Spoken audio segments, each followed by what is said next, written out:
আল্লামা ইকবাল রহমতুল্লাহ আলাইহি বলতেন রাসূলুল্লাহ সাল্লাল্লাহু আলাইহি সাল্লামকে যে হে নবী, আপনি কি করলেন, মানুষগুলোকে কেমন বদলাইলেন।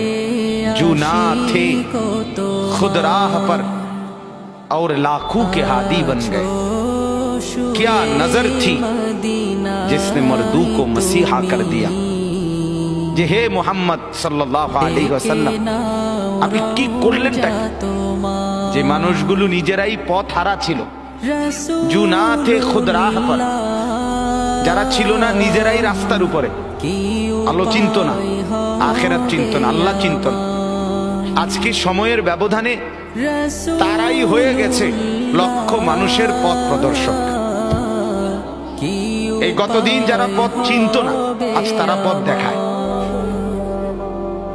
जो ना थे खुद राह पर और लाखों के हादी बन गए, লক্ষ মানুষের হাদি হয়ে গেছে আজ। যেদিন আবু বকর সিদ্দিক রাদিয়াল্লাহু তাআলা আনহু কালেমা পড়ছে, নবী সাল্লাল্লাহু আলাইহি ওয়াসাল্লামের হাতে তার সর্বোচ্চ এক সপ্তাহের ব্যবধানে মক্কার সম্ভ্রান্ত 6 জন ব্যক্তিকে হযরত আবু বকর সিদ্দিকী দাওয়াত দিয়া বুঝাইয়া নবীর হাতে কালেমা পড়াছে।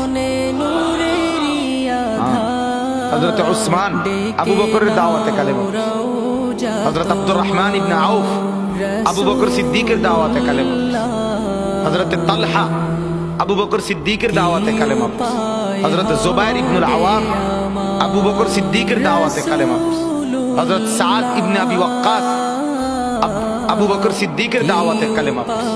এমন শানদার সাহাবী। তাহলে গতকালকে যে নিজে পথ চিনত না, আজকে সে অন্যদেরকে পথ দেখাচ্ছে। क्या नजर थी जिसने मर्दू को मसीहा कर दिया।